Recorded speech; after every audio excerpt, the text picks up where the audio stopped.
Kisah ini merupakan lanjutan kisah saat Nandi ikut menyerang Ganesha. Ganesha berpikir, bagaimana aku akan bertarung dengan mereka berdua? Aku harus mematahkan tanduk Seringgi.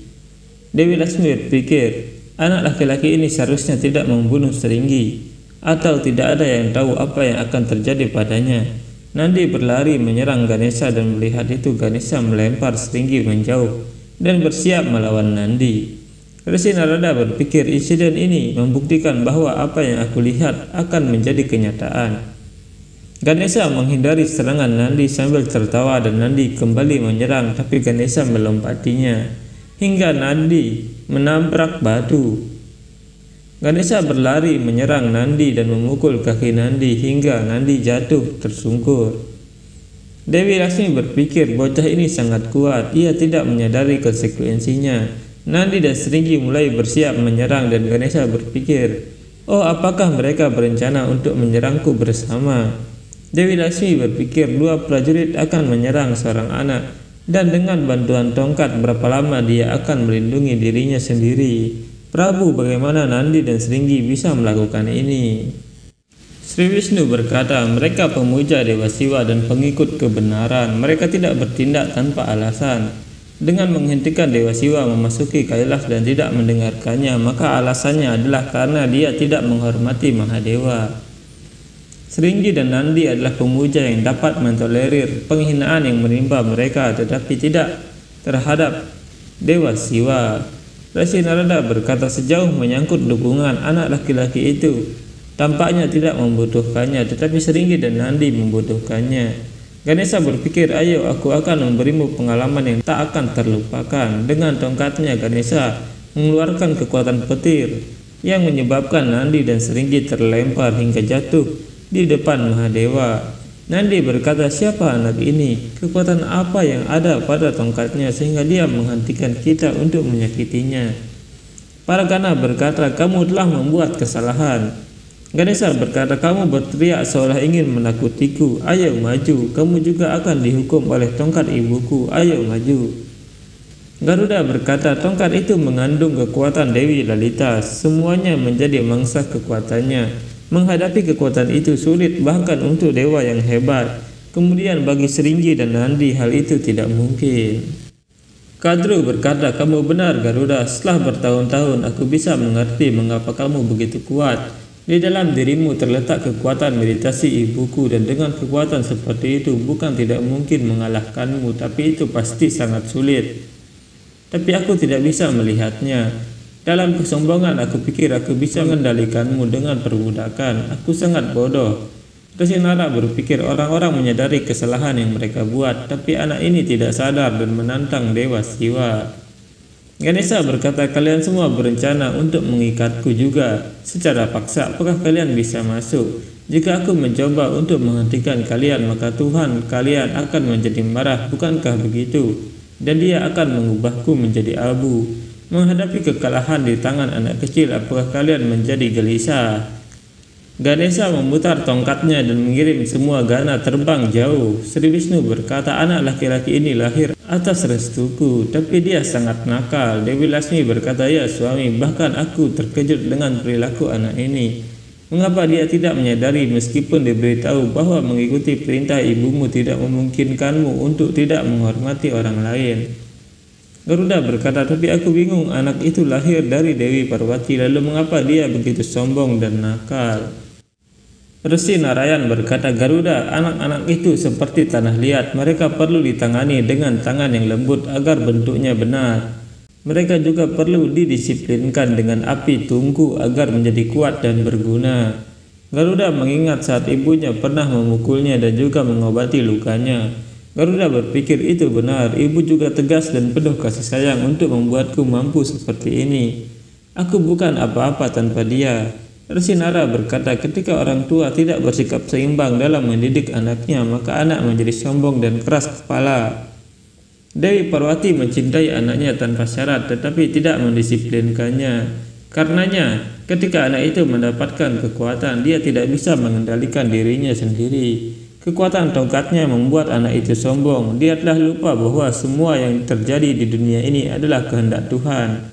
Kadru berkata, dalam membesarkan anak-anakku, aku telah melakukan kesalahan ini. Setiap kali aku melihat Winata memarahi Garuda, aku bertanya-tanya betapa kejamnya dia sebagai seorang ibu. Tapi hari ini aku mengerti betapa benarnya dia.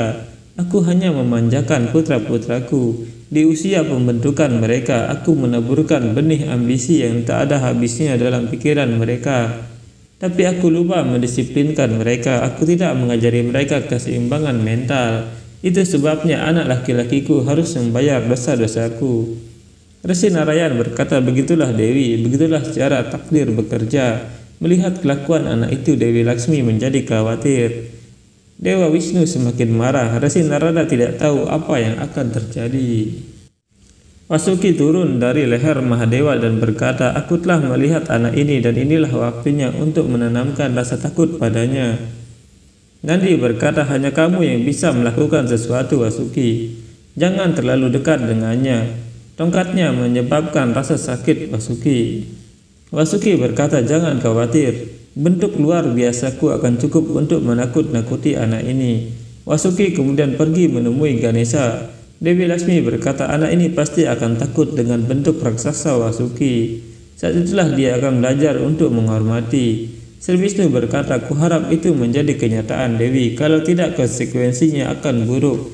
Karena ketidaktahuan dan kesombongan anak ini mungkin menyakiti dirinya sendiri. Melihat Vasuki mendekat, Ganesha berkata, cukup. Dengan mencoba memberiku saran, jangan buang waktumu dan juga waktuku. Kalian semua belum mengerti, tapi aku sudah mengerti. Mereka yang pantas dihukum tidak lemah dengan tindakan yang lebih baik. Putuskan apakah kamu akan menyerangku terlebih dahulu atau haruskah aku yang lebih dulu.